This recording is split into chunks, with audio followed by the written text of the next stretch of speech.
Okay, if you can hear me. I don't know what's going on here. Hang on.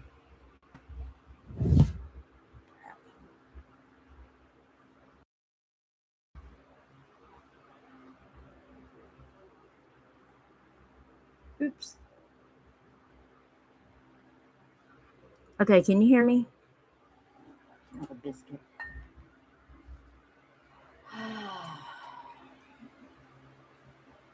Okay.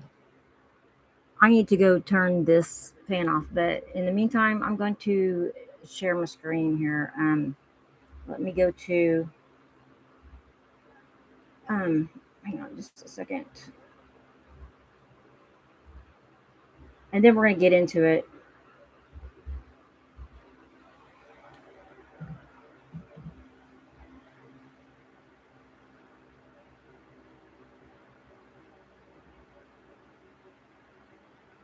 I'm going to go ahead and play the arrest video.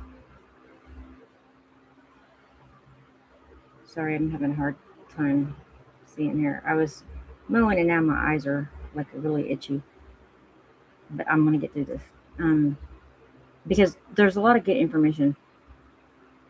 I really wish I would have looked into this a lot earlier. Because there's some issues around this case that needs to be talked about. Sorry.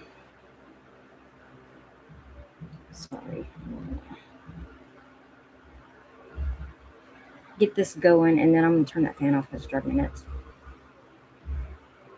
I'm one of those people that I can't focus on what I'm doing if there's a noise or a sound, or I'm really ADD, like out the wazoo. Bad. That's why I can't ever get going on time. Let's see. Which one? Hang on just a second.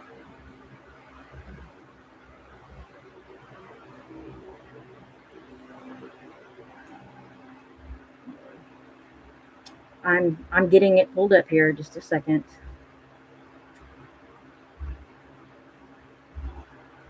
Oh, come on.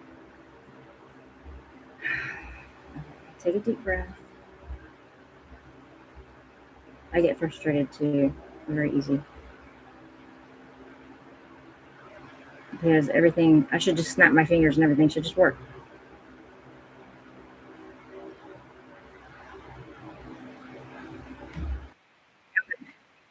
I'm going to share this now.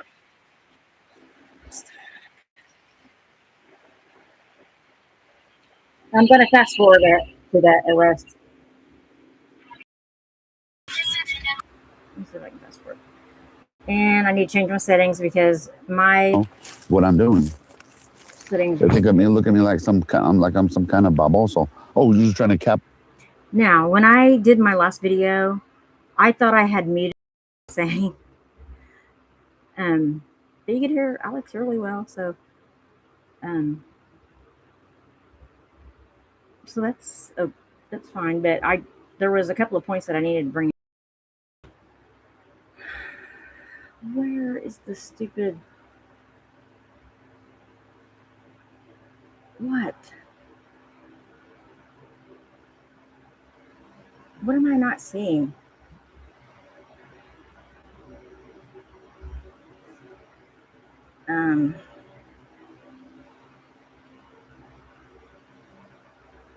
Whatever.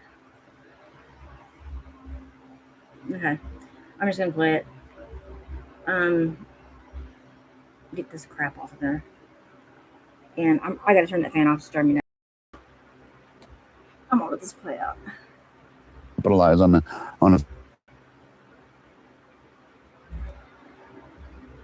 gonna start just a couple of minutes before.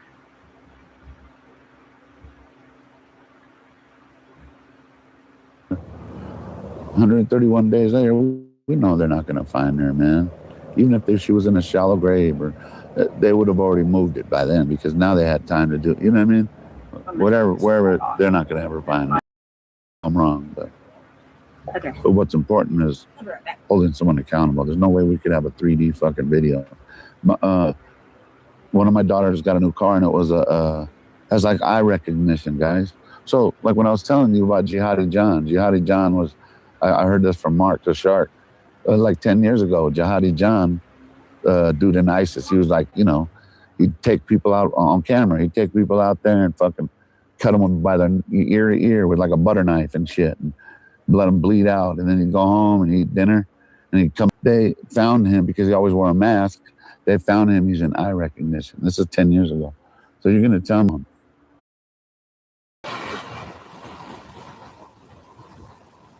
The juice call, let me see.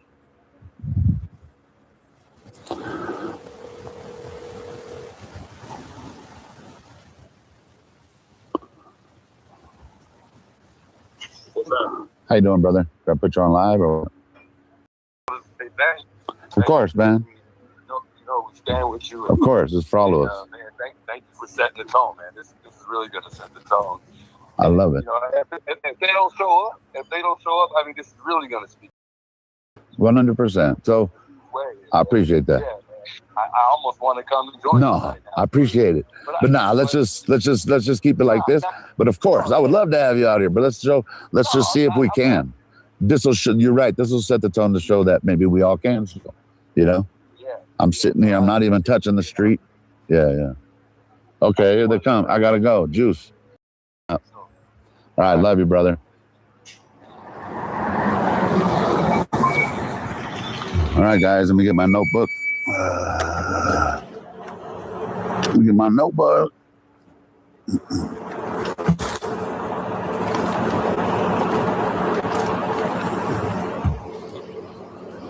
Hello, sir. How you doing? Put the cigarette out for us. Sure. Stand up.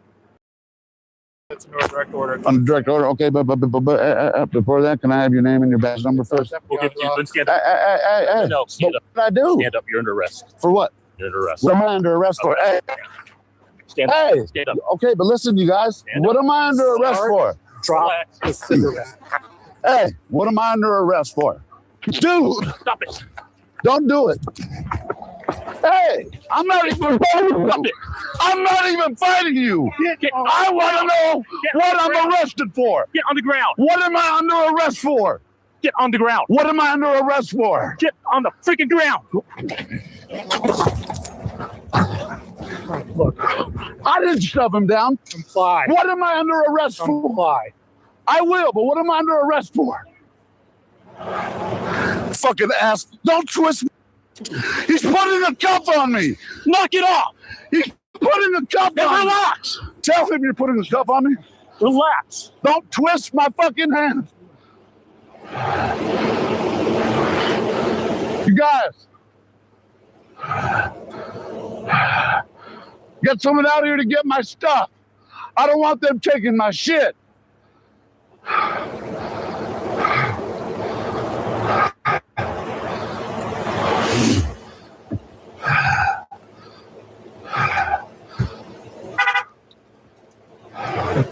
Sir, can you please make sure my stuff's picked up?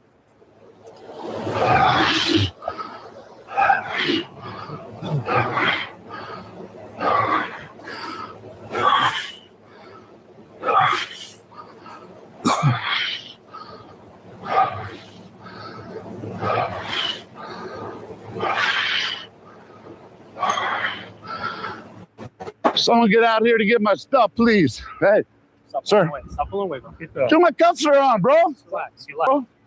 Remember that. Stop putting your face in my face. I can put my face in.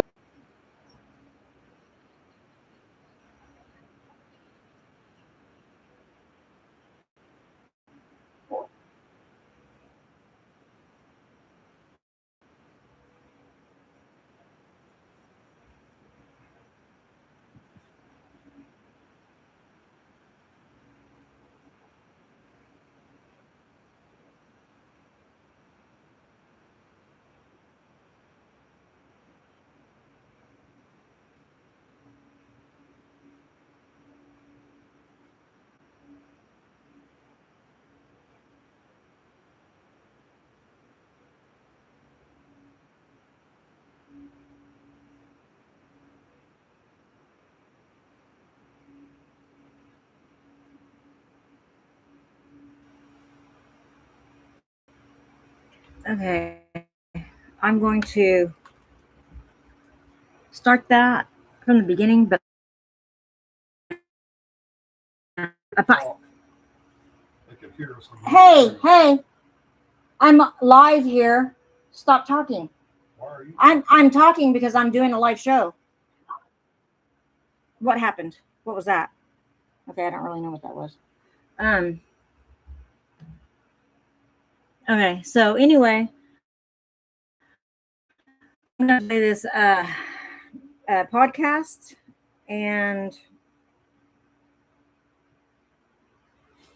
there is a Pima County Sheriff's Office has had some pretty interesting issues since Sheriff Nanos has been the sheriff there. And anyway, I just thought there was some interesting things that I hadn't heard before. I mean, I've read, there's lots of news stories about him in the newspaper and blah, blah, blah. But I'm just going to let this play out. And I did this podcast, and I didn't want to use my own voice because I don't like my voice. So I used two others, some voices that I could choose from an AI.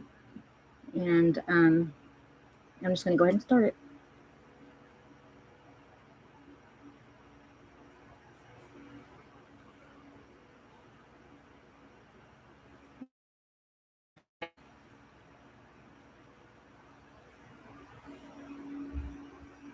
And while it's playing, I'm going to go ahead and start this video over that we had watched. And share this episode with someone who follows local justice issues to help bring more eyes to the situation. Maybe. What the heck? The mortality rate inside the Pima County Adult Detention Center has surged to more than 4 times the national average for local jails, a statistical anomaly that reveals a facility in what Sheriff Chris Nanos himself has called a full-blown crisis. While most jails in the United States record 0 or perhaps 1 death in a single calendar year, Pima County has seen a marked escalation over the last decade, transitioning from a historical average of about 3 deaths per year to double-digit figures that have drawn national scrutiny and intense local outcry. It's a stark trajectory when you look at the raw data. Between 2009 and 2019, the average was consistently around 3 deaths a year, according to research by Reuters and the Bureau of Justice Statistics. But as we moved into this decade, the numbers spiked. In 2021, there were 10 deaths. In 2022, that number rose to 12. And the accounting gets even more complex. You include deaths that happened shortly after release. If you look at 2022 alone, the Pima County Medical Examiner's Office eventually identified a total of 23 or 24 jail-related deaths after reviewing cases where people died within 30 days of being freed. That distinction between in custody and jail-related is critical because it highlights a potential gap in how we measure the safety. If a facility releases someone because they're in a medical crisis, and was largely a response to community pressure and reporting by investigative outlets like Arizona Luminaria. They started looking at cases like Joseph Cerati, who was found in horrific conditions in his cell, naked, passed away, to avoid the investigative requirements and the negative optics of an in-custody death. By tracking deaths within 30 days of release, the medical examiner is trying to capture the true impact of the trend for nearly 40% of in-custody deaths over the last 5 years. In 2021 and 2022, 5 of the deaths were attributed to drug overdoses, specifically fentanyl. Many people are arriving at the jail already in a state of high intoxication or entering severe withdrawal. The jail's detox unit, which was built to handle an average of 30 people, has seen its population double to 60, and sometimes even 100 people at a time. It's a bottleneck for a very vulnerable population. If the detox unit is overcrowded, that implies a failure of supervision. If someone is detoxing from opioids or meth, they need constant monitoring. December 2022 memo from Sheriff Nanos to the Board of Supervisors painted a grim picture of why that monitoring isn't happening. He cited a staffing crisis where he lost 30% of his staff in a single year. You have guards working 16-hour shifts, and the sheriff admitted that staff were sometimes falling asleep on duty. It's a recipe for disaster when you're dealing with suicide or medical emergencies. Exactly. That exhaustion leads to numbs and delayed responses. Take the case of 18-year-old Sylvester Inzunza in 2022. He was found unresponsive during a breakfast delivery. The incident report said he was already cold to the touch. When a facility is that understaffed, the UX often become a formality rather than actual medical observation. There's also the issue of the facility itself. It's over 40 years old and has significant maintenance problems.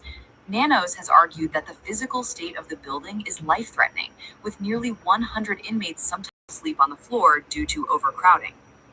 The solution the county is proposing is a new $380 million jail facility. The argument is that modern design allows for better line of safer housing, like Francis Ochoa, whose son Cruz Pacino Jr. died in 2021, aren't buying it. They argue that people didn't die because the building was old. They died because of neglect and a lack of basic care. Cruz died of complications from bacterial pneumonia, a condition that is treatable if you have functioning medical oversight. That medical oversight is contracted out to NAFCare, a for-profit company that has been under heavy fire. The county actually gave NAFCare over $3 million for failures in medical and mental health care. Audits showed they repeatedly failed to properly manage patients undergoing with. There's a significant tension here because the county keeps renewing these multi-million-dollar contracts despite the documented deficiencies. One investigation by Arizona Luminaria even highlighted that a high-ranking medical official at NAFCare was a. It seems like a circular problem. You have a population that is increasingly sick, or mental health issues being funneled into a jail because the community lacks adequate psychiatric beds. Once they're inside, the medical care is provided by a for-profit entity that is being fined for poor performance, and the guards meant to supervise them are overworked and fleeing the job. It's hard to see how a new building alone fixes that culture of neglect. It's the psychiatric ward phenomenon. Reporters There. like John Washington have documented how programs meant to restore people to competency so they can stand trial are essentially just warehousing people with severe mental illness. If someone like Stacy Brooks, who had minor offenses, is being tasered by guards rather than receiving psychiatric treatment, the jail has ceased to be a detention center and has become a site of trauma. The use of force is another dimension. The 2022 death of Wade Welch was ruled a homicide by the medical examiner after guards repeatedly shocked him with a taser. The county attorney eventually declined to charge the officers, but it reinforced the perception that the jail is a death trap for those in crisis. And the demographics of these deaths are telling. In 2021, 8 of the 12 inmates who died were people of color. There's a disproportionate impact on the Black and Latinx communities in Tucson. Data from the poll that Pima County has higher racial disparities in deadly force and arrests for low-level offenses than a majority of departments. This isn't just a jail problem. It's a systemic issue that starts with who is being arrested and ends with how they are treated behind bars. The sheriff has been vocal about wanting more resources, but he's also faced criticism for his own management. The Board of Supervisors recently demanded a sworn report from him under the threat of removal because of concerns over transparency and the handling of internal investigations. It's a rare move that shows just how high the political stakes have become. When the public sees body camera footage of inmates being ignored while in clear medical distress, the nationwide problem defense starts to fall flat. What about the role of the Pima County attorney? Laura Conover came into office on a reform platform promising to reduce the jail population. Has that translated into fewer deaths? The average daily population has stayed relatively steady around 1,600 to 1,900 people. While there have been efforts toward bail reform, the influx of people with high needs medical issues hasn't slowed down. Conover has advocated for alternatives to jail for treatment, arguing that it's safer and more cost-effective. But But until those community-based alternatives are robust enough to handle the volume, the jail remains the catch-all.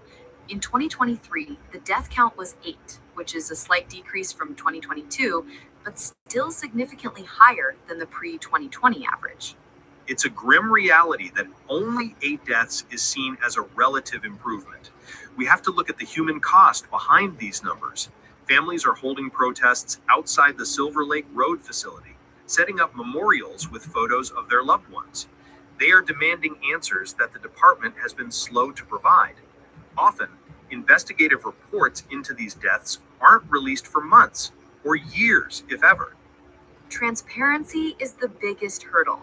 The sheriff's I'm gonna have to go into the other when they room. finally My revived dog is the snoring. practice, they emphasized technological innovations and deputy efficiency, but the only metric that matters is how many people walk out his entire tracking system just to get an accurate count of Administration saying they can't provide constitutional care in a crumbling. The other, you have activists saying $380 million could fund the very mental health and addiction services that would keep people out of jail in the first place. If the core issues are understaffing, contracting, and a lack of supervision, a cleaner building might just provide a more modern backdrop for the same tragedies. It's a classic institutional catch-22, but the statistics from the last 10 years don't lie. The shift from 2014 to 2024 shows a facility that has moved from a standard detention center to one of the most lethal local jails in the country. Whether that's a failure of leadership, a failure of community health resources, or a failure of the for-profit medical model, the result is a mortality rate that Pima County simply cannot ignore anymore.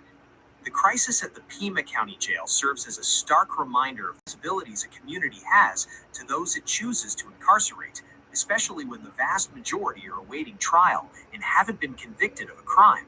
If the standard of care doesn't change, the numbers we see today may only be the beginning of a much longer, more tragic trend. Share this episode with someone who follows local justice issues. Okay, that was all I had on that one. And then I've got another one where the sheriff's department was audited. Now, I shared this. I don't know if you guys noticed or not. But,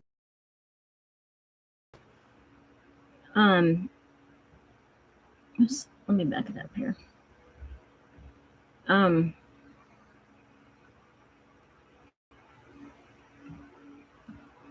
And then he's grabbing the Ring camera. I don't know. That guy looks kind of short because the doorknob looks like it's at his chest. Or just below his chest. I mean, if it was at his chest, this guy is a really, really short. Okay, so I'm going to move all of this in the other room. Hang on just a second. This is going to be... Oh, crap. I'm sorry.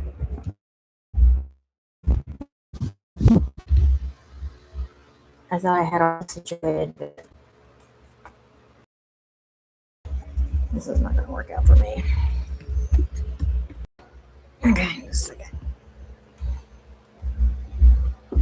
Anyway, wow, that sounds horrible. Oh my God, this is funny. I just have a giant van.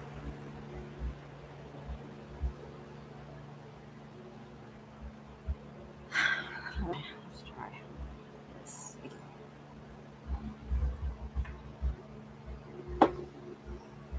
Now, on the arrest that everybody saw, and they saw that Alex was arrested for resisting arrest. But what was the arrest for, right? It's I'm arrested for resisting arrest. All right, well, what was you arresting me for? Some of you will get that. Some of you are too stupid to get it. Hang on a second. Let me turn this fan off.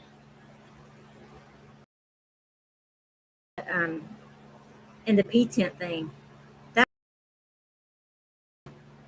And I actually saw somebody post on X where that video, they showed him coming outside the tent and then like opening this can, looked like a potato chip can, and he like threw the whatever was in it like down on the ground. I was like, yeah. Whoever used that as evidence that he peed in that pee tent or that he was urinating in public has got to be the dumbest motherfucker on the planet. Because he went into the pee tent to see if it was actually blackout conditions. Like, can people really see through this thing or not? That's why he went in there. And while he was in there, he was just like making noise. But not once do you ever hear him pee. Hang on a second. Let me turn this fucking fan off because it's driving me nuts. Why?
I gotta get my drink. Let me go ahead and start this other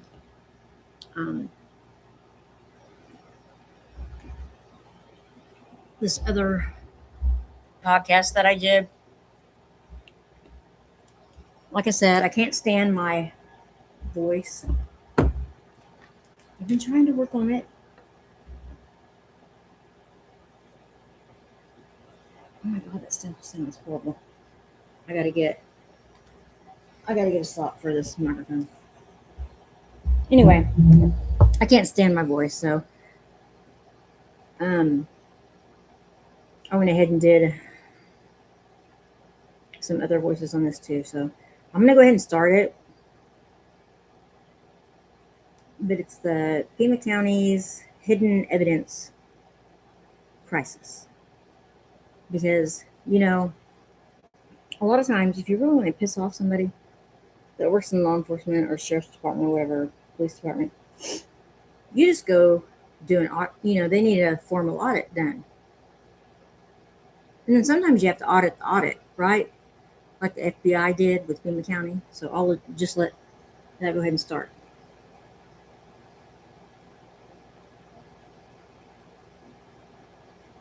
How local law enforcement remains accountable to the public. Hang on. Audits of the Pima County Sheriff's Department have repeatedly exposed deep-seated systemic failures, ranging from the literal embezzlement of hundreds of thousands of dollars in racketeering funds to critical gaps in how physical evidence like weapons and drugs is tracked. While these investigations often fly under the radar until a high-profile scandal breaks, they paint a picture of an agency that has struggled for decades with internal oversight and the basic management of its most sensitive assets. That description is quite accurate, and when we look at the specific audits concerning the evidence room, the findings are often troubling. One of the most significant reviews actually dates back to a series of startling gaps in the inventory of seized goods. For instance, a major audit and subsequent investigations highlighted that the department's oversight of its property and evidence section was far from airtight. They found cases where weapons and cash had essentially vanished or were unaccounted for over long periods. This wasn't just a one-off error, it was a symptom of what auditors described as internal control weaknesses that spanned over a decade. Let's get into the specifics of those missing items, because that's usually where the public concern is most acute. Did these audits explicitly state that weapons or drugs were missing from the evidence room? I know the 2007 case where a former sergeant and the department's armorer were accused of stealing and selling weapons. Yes, and that 2007 case involving Sergeant Thayer Thacker and Thomas Sibley is a prime example of the physical security risk. 11 pistols, 2 shotguns, a rifle, magazines. Some of those items were explicit from the sheriff's property and evidence section. Pima County Attorney's Office eventually declined to seek charges due to what they cited as insufficient or inadmissible evidence.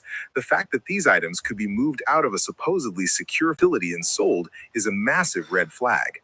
Then you have the broader systemic audits, like the 2013 review of Hartman's special funds and evidence management, which initially seemed to show no issues, but was later contradicted by a federal investigation. That's the part that feels most deceptive, an audit that everything is fine, only for the FBI to come in later and find a $500,000 hole in the budget. You're referring to the RICO scandal involving Sorry, Christopher I know it's Radke, loud. right? Hang on. How does a clean audit miss something that large? It happened the audit is limited in scope or relies on documentation that has been systematically falsified. In the case of Christopher Radke, who was the second in command under then Sheriff Chris Nanos, the FBI found that roughly $500,000 in RICO funds, money seized from criminals, had been diverted into a slush fund over the course of nearly 20 years. The scheme involved funneling money through the sheriff's auxiliary volunteers of Pima County.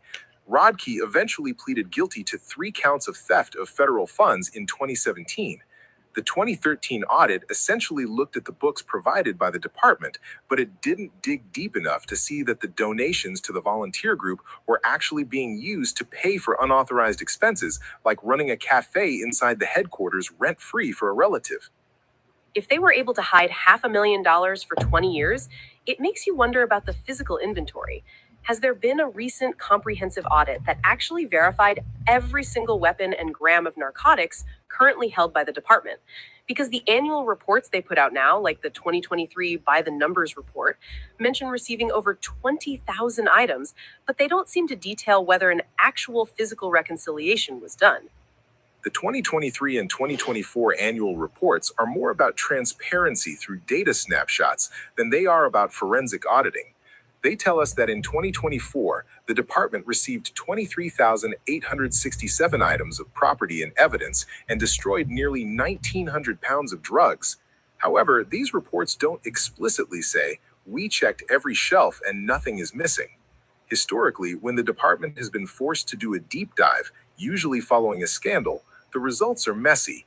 For example, audits in other jurisdictions often find undocumented firearms or lost cash because of poor record keeping in systems like the one Pima uses, called the Beast.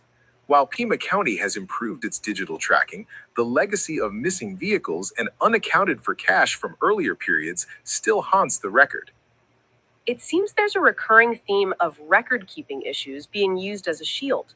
Even recently, the ACLU sued the department because they stopped tracking contacts with federal immigration officials despite a policy requiring them to do so. If they aren't tracking who they're turning over to Border Patrol, how can we be sure they're tracking every handgun or bag of fentanyl in the basement? That is the core of the criticism from groups like the ACLU and the Pima County Board of Supervisors. There's a perceived lack of accountability that starts at the top. Even in high-profile cases, like the recent disappearance of Nancy Guthrie, there's been friction between the Sheriff's Department and the FBI over the handling of evidence. The FBI reportedly wanted to test a key piece of evidence, a glove, at their lab in Quantico, but Sheriff Nanos insisted on using a private lab in Florida. When local leadership bypasses established federal protocols, it creates a vacuum where mistakes can happen without easy verification. Critics argue that if the department is defensive about a single glove in a national news case, the level of transparency for routine evidence audits is likely even lower. And the financial audits by the Arizona Auditor General haven't been entirely glowing either. While they found the 2023 financial statements reliable, previous years had issues with executive feels like the department is often operating as the sheriff is an elected official, which means power to actually fire him or force specific. They can audit the books, but they can't necessarily walk into the evidence room and start counting guns themselves. This creates a situation where the department is constantly reacting to the last scandal rather than proactively ensuring integrity. We saw this when Sheriff Mark Napier took over after the Radke scandal. He called for a statement. The previous federal one was seen as too lenient. But even then, the Arizona Attorney General's report in 2020 found that while the scheme was elaborate, there wasn't enough evidence to charge current members of the department, effectively closing that chapter without a full house cleaning. So, to answer the initial question directly, yes, they have found missing weapons and misappropriated funds in the past, but the audits often only happen after the theft has already occurred. There isn't a clear recent report that gives the Pima County Evidence Room a 100% clean bill of health. Instead, we have a history of sergeants selling guns, commanders using RICO funds for cafes, and current leadership clashing with the FBI over how evidence is processed. That's a fair summary. The by the numbers reports they've revived recently are a step toward transparency, but they are a far cry from the kind of independent item-by-item forensic audit that would actually prove the evidence room is secure. Until that happens, the public is essentially being asked to trust an agency that has, by its own admission and through court records, failed to maintain that trust multiple times over the last 20 years. The issue isn't just whether a gun is missing today, it's whether the system is robust enough to notice if one goes missing tomorrow. The persistent gap between official reports and the findings of external investigators suggests finances may only ever be known when the next whistleblower speaks up. Understanding these cycles of oversight and failure is vital for anyone following local governance or law enforcement ethics. Share this episode with. Okay, so that was the issues surrounding the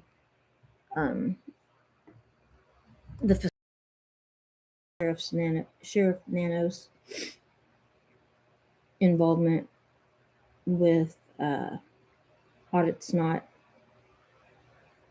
lining up with what they've shown.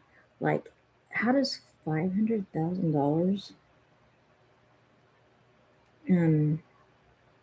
just go missing? I'm going to share another tab here.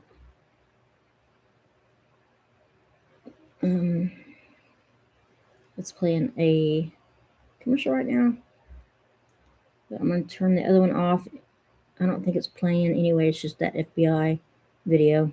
I just wanted to see if anybody else thought the same way that I did. That guy looks pretty short. Unless Nancy's door is like really tall and the doorknob is about, 5 feet off the ground.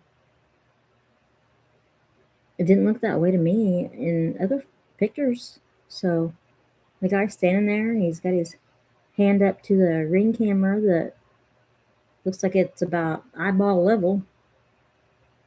We're pretty close. I mean, it's not exact. Anyway, I'm going to get to the issue here that Sheriff Nanos said.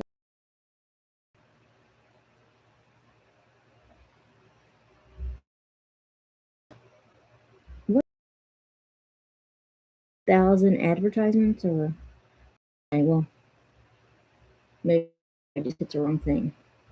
Okay, so I'm going to stop sharing that other one and I'm going to share this one instead. Oops.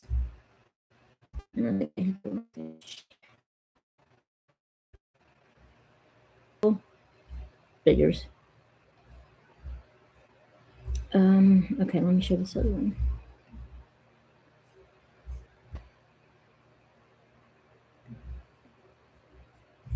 Okay, now something here, maybe.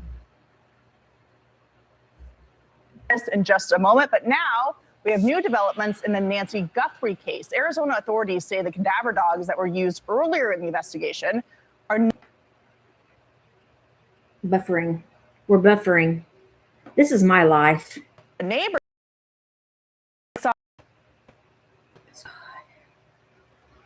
I'm going to show for this.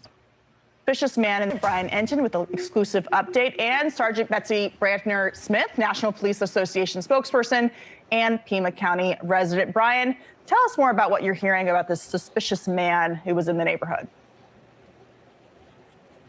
Yeah, two interesting new things, Katie, that we have discovered. I spoke with a neighbor, Nancy's neighbor, who says that around January 11th, she saw a suspicious man walking towards Nancy's house to be seen. Really stood out to her. She actually told her husband about it. She's now since talked to the FBI about it. And it's interesting because we keep hearing about that January 11th date that the FBI seems to be zeroing in on. Something about January 11th that could be. Second thing, Katie, is that woman's sister also lives in the neighborhood and says that the FBI showed up at her house after Nancy went missing, looked around her house, looked in the garage. She thought there was something weird.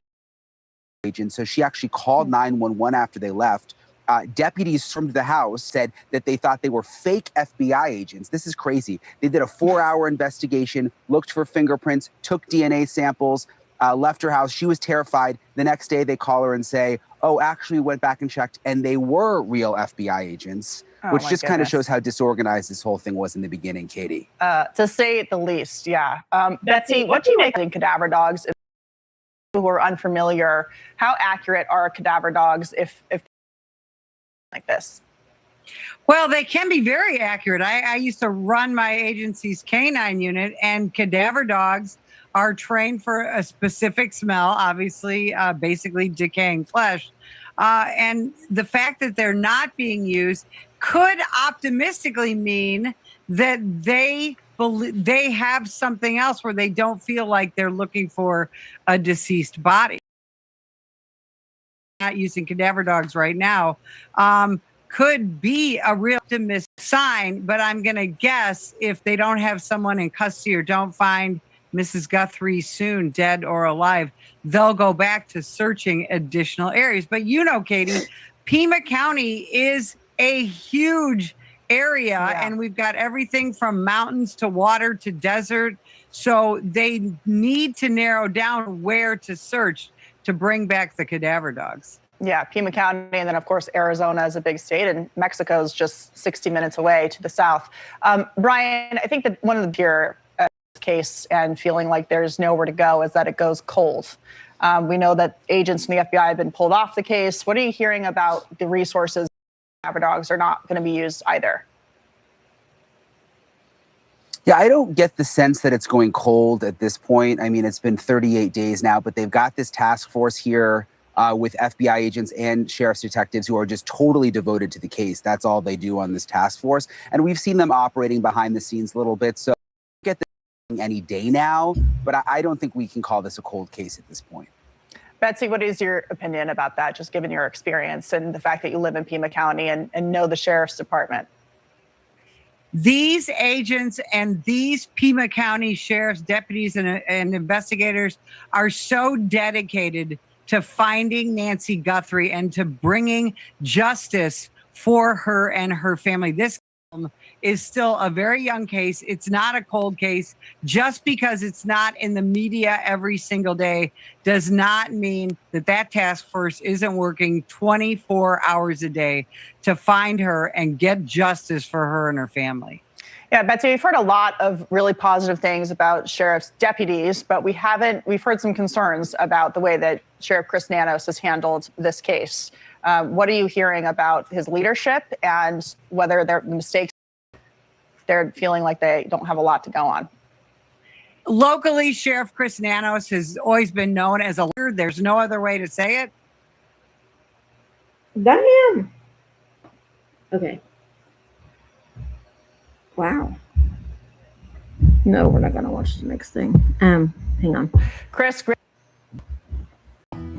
At the age of 75, then I have felt.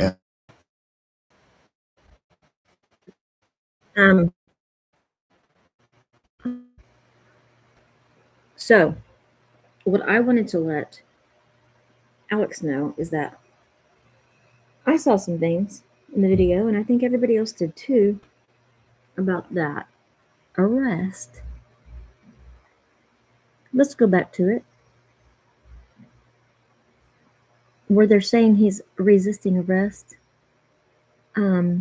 That looked like a cop on cop crime to me. And I'll tell you why. Because, let's see if I can get to the video.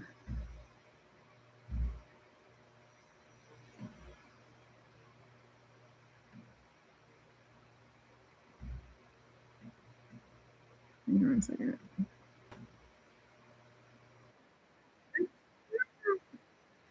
Okay, and I'm going to share this. Hang on.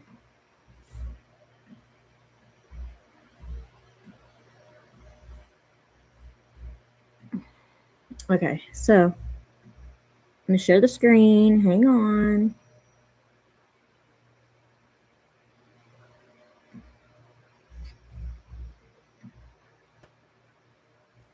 Go. Is that too small? Okay, I'll try to make it bigger. Because you really need to see this. It's pretty interesting.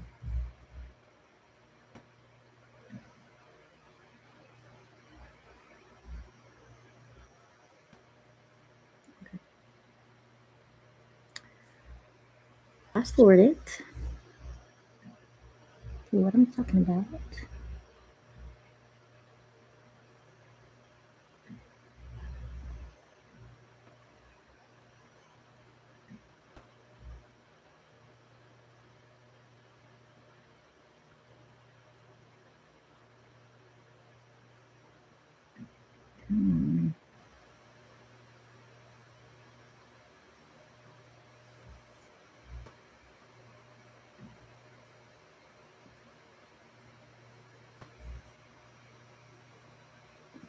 Okay, if I hit the mute on that, is my screen muted only, or is my mic muted too?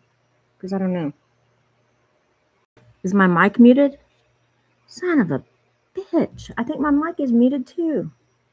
Hang on. God, this is so annoying. Go back and check it. Okay, now is it working? I don't know. Fuck it. All right.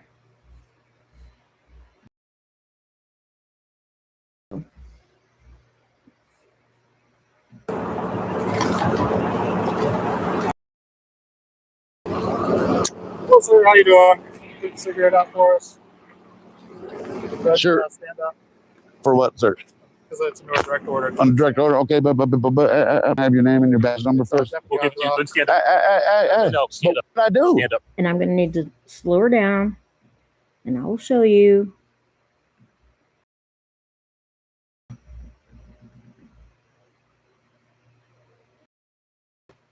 You're under arrest. For what? You're under arrest. What am I under arrest for? Hey. You're under arrest because you are. Hey. Stand up. Okay, but listen, you guys. What am I under arrest for? Drop. No. Hey, what am I under arrest for? Dude, Stop it. He's not letting them arrest him. Don't do it. But if you'll look and notice, one officer is telling him to do one thing, another officer is telling him to do something else, while one is twisting his arm and the other one is yanking his body.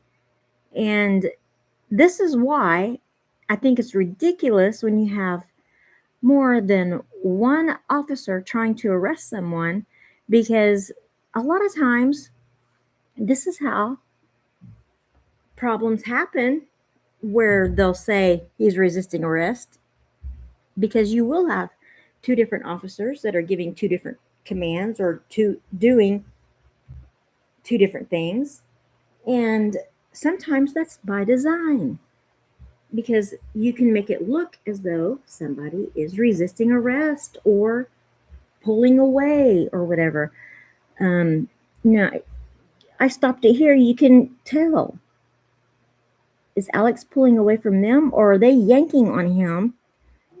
This officer is yanking him this way, and this officer here was twisting his hand and his arm in front of him. So it's like you're getting two different reactions from two different officers.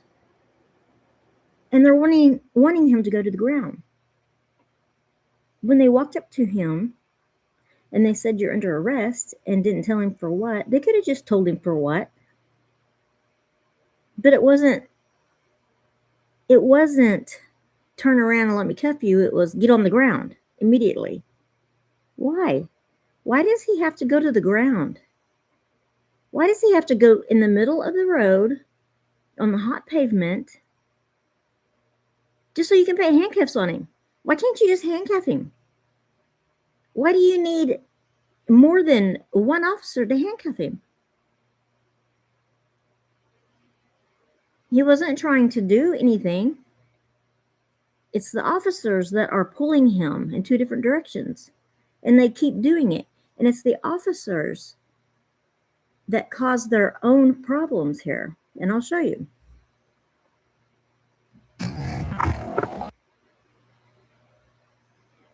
Like I said, this officer is he's pulling his weight. He's really slow. He's throwing his weight around to try to get Alex to, it looks like Alex is running. Oh, Alex is running away. Is he? Is that what he's doing? No, he's being yanked on by this other dude. And now this officer's having to chase him around because this officer's yanking him in a circle. He's trying to have a circle jerk over here. I don't know why. Hey, I'm not even fighting you. Get What I'm arrested for? Get on the ground.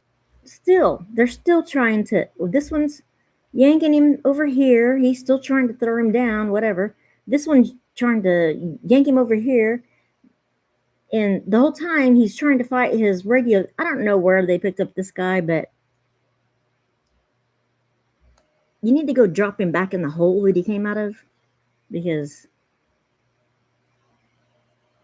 it ain't working for him.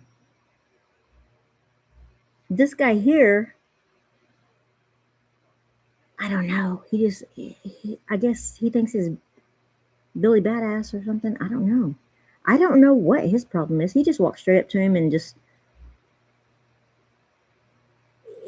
What it shows is that for some reason, before they even arrived, they already had it in their minds that they knew what happened. Why? Were they watching the live stream? Alex said that they were. So if they were watching the live stream, then they knew what they had been called out there for didn't happen. And that's something that a court wants to know. And I'm going to go over those points because this is something that Alex is going to want to bring up to his attorneys. I'm going to go over that like I would if I was still working with an attorney. So I'm going to break it all down. He's going to want to bring those points up. You could say you have a first interview, or you could say you have 3 civil rights violations. I might go for those. So anyway, so these both yank in 2 different directions. What am I under arrest for? Tell him what he's under arrest for. Which they don't really have to, but why not? If you just run up to somebody and arrest them, do you want to get, I mean, are you going to get somebody that's this polite? Probably not. Somebody's probably going to knock you upside the dome. You just run up to them and just attack them and try to take them to the ground. That pavement is going to be hot. Why do you want to put him on the pavement? Are you trying to humiliate him? Yes. You want to humiliate him for some reason. I don't know why. Is it because he's saying something that you don't like? Probably. But that's your problem. If he's saying something that you don't like, turn the channel. Right? Because you don't have to listen. But it's his right to say it, and it's your right to turn the channel. It's your right to be pissed off and turn the channel. It's not your right to make up shit and file false reports because that's a crime. Now you're getting into criminal activity. So for some reason, they thought they already knew what was going on before they got there, but yet they were watching his live stream. So they knew they didn't have what they were told they had. So they're going to make it look like they've got something. Anyway, here we go again. Ground. What am I under arrest for? And here, he's stepping on his foot. And he just decides to just yank him around. So he's yanking him around again. He's got a hold of this arm. He's trying to pull him back this way. He's yanking him this way. I'm surprised Alex didn't fall down, actually. Get on the freaking... Here, I want you to see this, because this is what they are saying. This is why he got arrested for felony resisting, because he was trying to be violent with them. I want you to see this officer here and what he is doing. And this officer here, and watch what happens. Ground. Are you watching still? Watch his foot. He steps on this officer's foot. Cool. And then this officer tries to yank his foot out. And he doesn't. He tries to pull it too hard. And when he pulls too hard, this is what happens. He falls. Alex has his hand up away from the cop because dipshit over here. I'm telling you, these guys, I don't know where they trained at. And I got to see this again anyway. What am I under arrest for? Get on the freaking ground.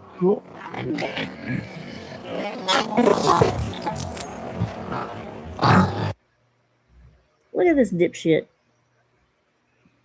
There's his weapon.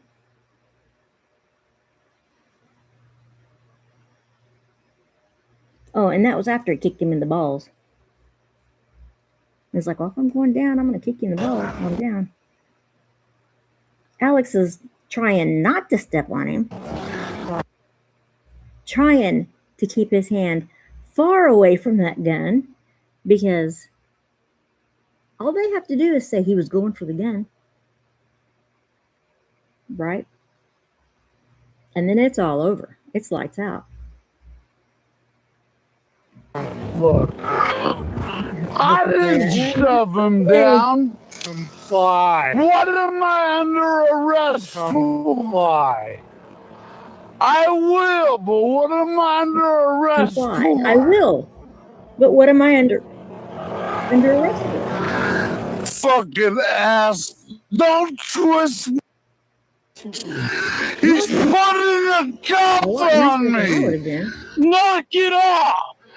He's putting a cuff on me. Relax. Tell him you're putting a cuff on me. Okay, and that was something too. Don't twist my fucking... That you see in these arrests. What am I under arrest for? Like I will. But what am I under going on that isn't? Arrest for?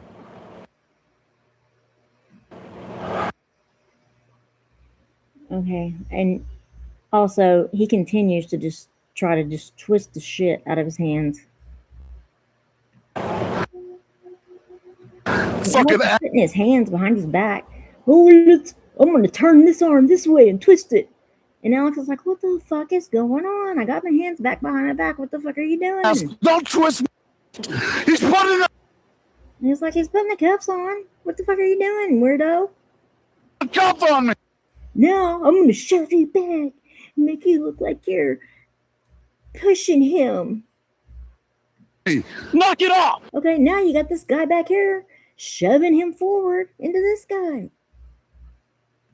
He's putting the cuff on me. Relax. Tell him you're putting the cuff on me. Relax. Don't twist my fucking hand. You guys. Get someone out here to get my stuff. I don't want them taking my shit. What I always look for, body cam observations in the past, is these looks right here. He's looking to see where, if there's another officer coming, and where all these dash cams are, because he knows he's got his body cam so low. If it's on, it didn't look like it was on when he came over there to grab Alec, but I think somewhere in the shuffle it's on. But see where those body cams are, because he knows this one's not going to pick anything up. It's down too low, and that's something too. If the taxpayers are paying for body cams, then until you're leaving, because shit happens. I mean, what if you turned it off and then he went berserko or ape shit on you, and then now your body cam's off, right? So isn't it a protection for yourself as well? I would think so. So he's looking for line on the body or on the dash cams as he starts to do whatever he's going to do. Okay, now we got this. He's coming in hot, like he's scared to do something. No, where do you go? Did you go to the back door? Did he go around the door? There he is. All 4 feet of him. And the other day, I showed this because that's what came to me whenever I saw him running over there. All I could think of was, I want to be a real boy. You know, it's like Pinocchio. I want to be a real boy. And I know that those pants, look at everybody else's pants, okay? What is this? Did he have to buy them in the kids section or what? Because those suckers are tight. That's what I was saying the other day. It's like, Alex is getting arrested for, peeing in public or whatever, or having a dork out in public, or somebody said that. And I'm like, this guy right here? I mean, you can see everything this guy got. And I mean, it's all just right there. I mean, and he's only 4 feet tall, so it doesn't have to be that big to look that big on him. Sir, can you please make sure my stuff's picked up?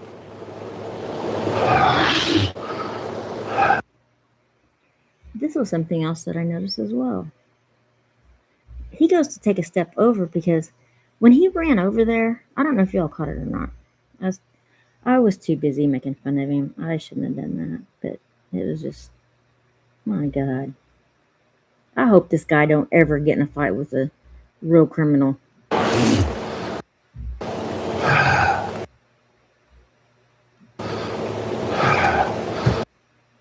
Here. Okay. Can you see it on this? I don't think you can. But on something that I had, there was like a red light right there. Like he was coming in to hand off something to this guy. And I say that because watch.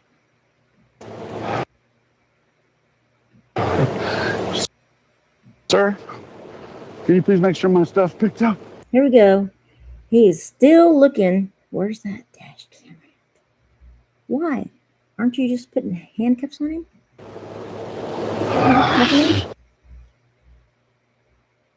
If you're cuffing him, why are you looking down at yourself? What are you doing?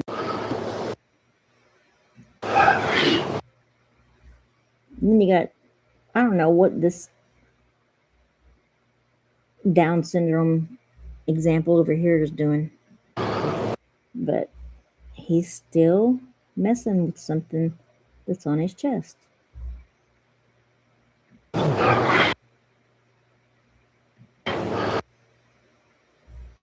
Dipshit is over here still playing with his, I don't know. I don't know about that guy. Oh, well, dropped it. Whatever.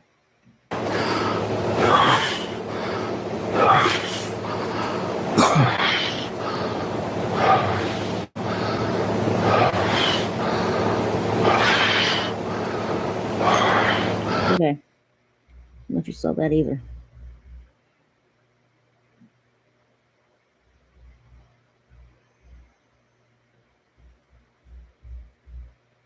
I'll slow it down. See, he's got his hand over here. He's got his hand. And he's, whatever he's doing, he is still jacking with whatever he's jacking with over here. Now, it has been my experience in the past that they have switched out their gear when they've been doing that. And I don't know what cameras they're using, so I don't know if they're switching out an SD card, but it could be because watch what happens.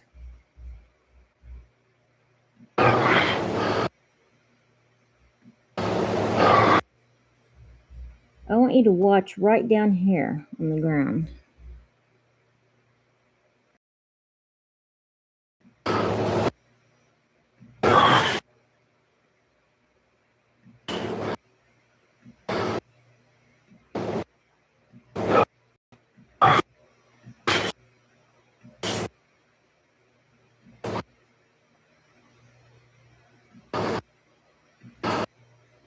I think he's through playing with it.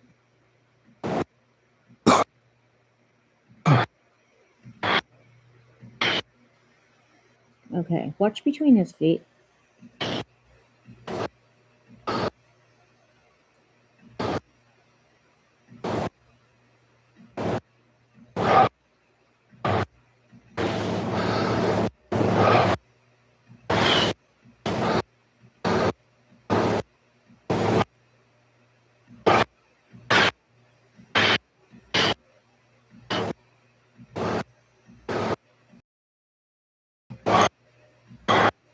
Look there. Did you see that? Right there. Is that an SD card? So I don't know what they're doing.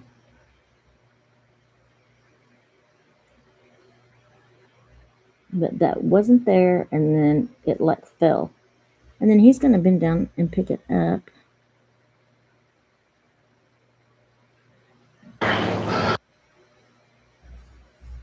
Along with whatever else he dropped over there. Someone get out here to get my stuff, please. Hey, sir. Stop pulling away, bro. Dude, my cuffs are on, bro. Just relax. Relax. You relax. First, and then I'm not he doing picks up anything. Then don't tell me to relax. I can speak however I want to. But it's like, and what are they still doing here? God, I wish I could make that bigger. Bro,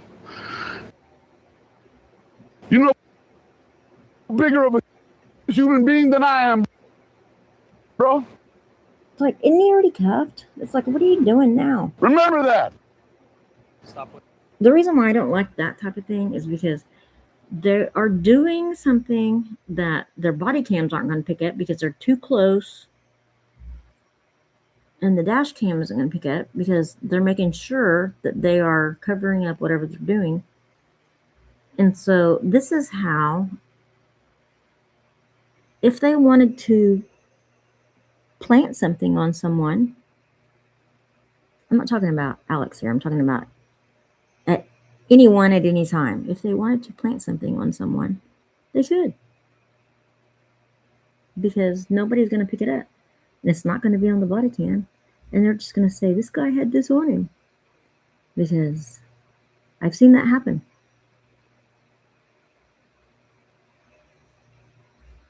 In fact, that happens all the time.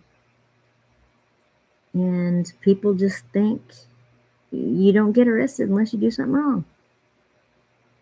And I'm sorry, that's just not.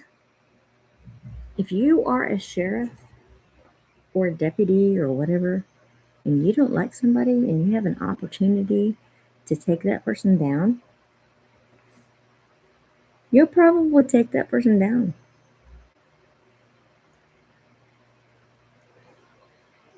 Maybe you really think that that person is one piece of shit. Maybe they're not, but maybe you just think they are. Or maybe they really are. So that's just what happens. Anyway, so that was that. And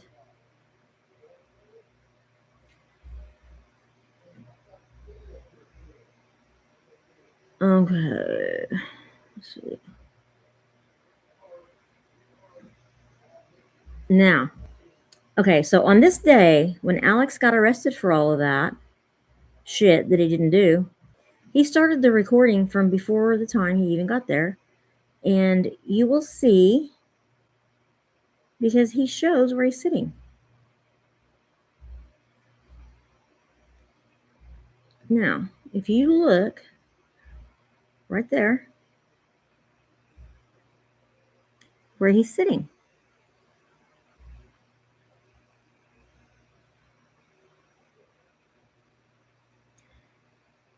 Now, the woman that lives back here, she says this is her property, but it's not. The road, the edge of the road and the edge of the property, there's an easement here, and that is not her property. So, this is a public area where anyone can sit and report the news. And the news often does. After this arrest, where they say that he's impeding traffic or blocking traffic, the actual news media does come out and do a report right here. And they actually do their report from the middle of the road. So they didn't get arrested. So I was just curious as to, that looks like selective policing. So, sorry, hang on a second. Let me just mute that.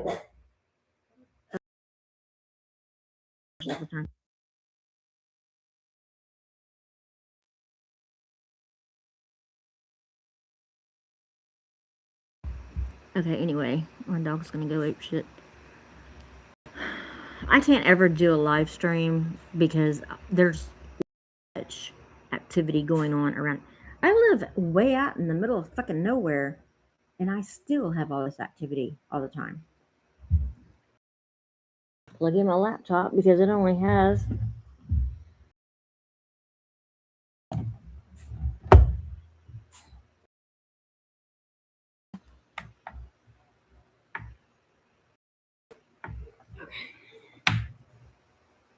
Now I gotta plug this piece of shit in. Anyway, I'm gonna break this down like I said I was going to. Hang on. God damn it. Oh my god. Oh, in my ear. Stop. Not. Oh my god. No, that's not working for me at all. What? Why? Why? Ugh.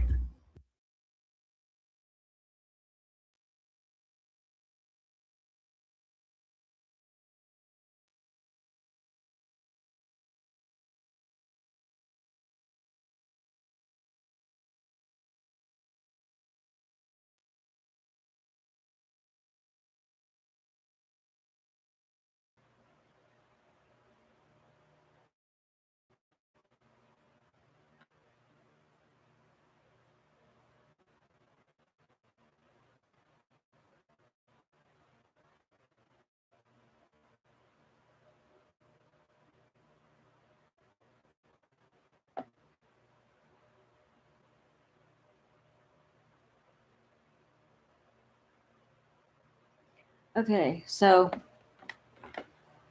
I almost just stopped the stream and redid it because of all the shit that's gone on. But you know what? Fuck it.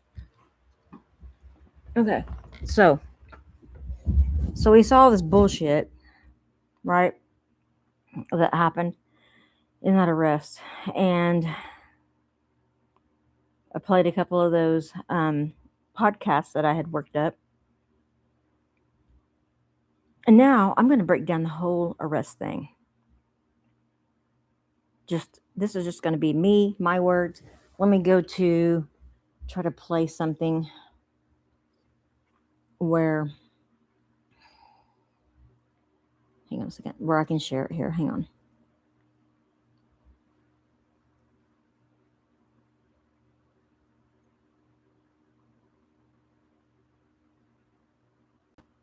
Yeah, because I was talking about this. The lady that lives here, back here, she keeps saying that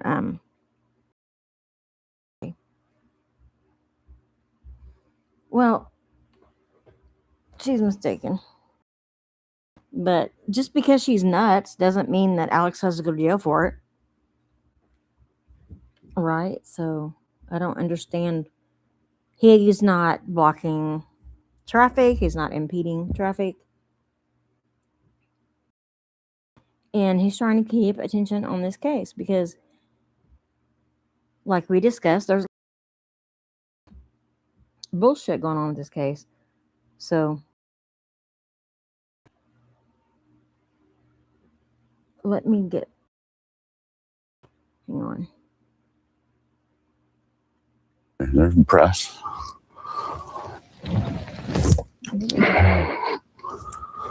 Did they park out? Now, if I mute that, can you hear it? Or do you just hear me only? I'm going to go back over here to the chat and look.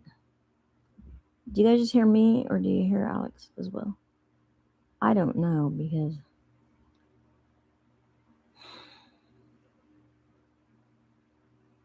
but I didn't want Alex to miss this because it's very important.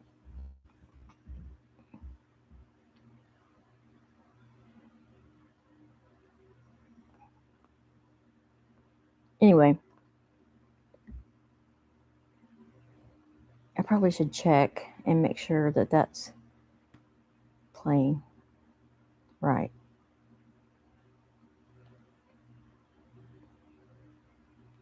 Oh my God.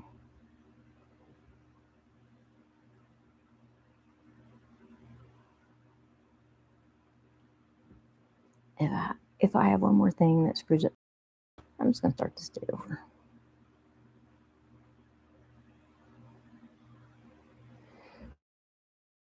Anyway, I had seen several people say, you hear both? Huh.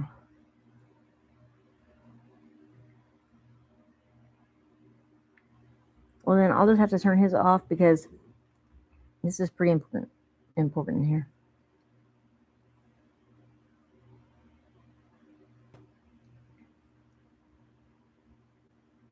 Whoa, what happened? I don't even know.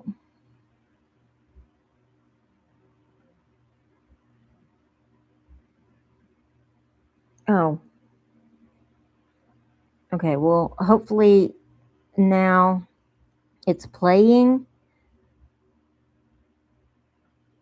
Ah, son of a bitch. I gotta share again. Okay, so I'm gonna share this.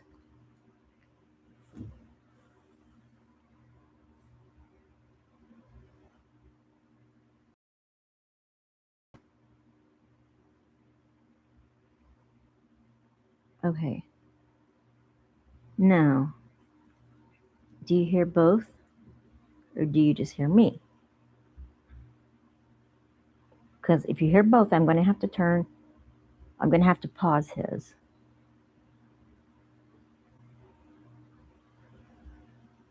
Okay, so anyway, I had seen several people say, because I kept saying I never saw where Alex peed in public or anything like that. And that's what the news was reporting. And they were saying they were getting this from the sheriff's office. And I'm like, I never saw that on this live stream. So I never saw it. They were like, well, okay, here's where it happened. And they played this clip of where Alex comes in and he's in the porta potty. And he didn't go in there to pee. I mean, it's so ridiculous. You just have to watch the thing.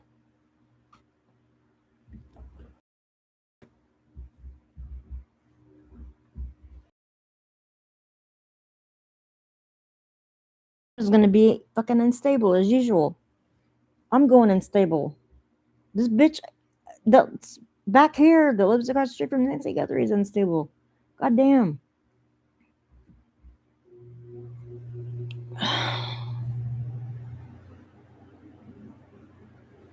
Oh my god. What is happening? Let me check this other bullshit out over here. I don't know what happened to my live stream page that I had going.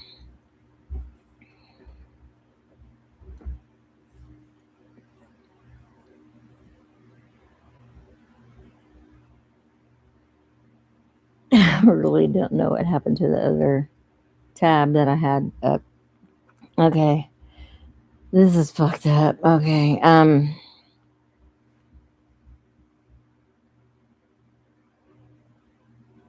Oh my god, why can't anything just ever go fucking just right once? Just one time. Can something just go right once? I swear to God, man. I give up. I fucking give up. Oh my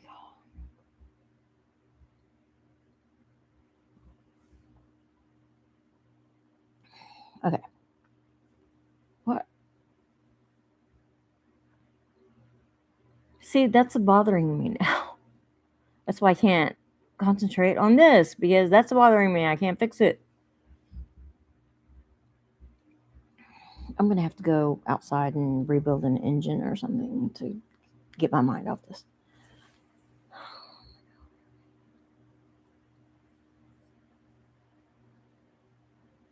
Oh, I'm sharing to that tab? Is that what it is? God, what? What?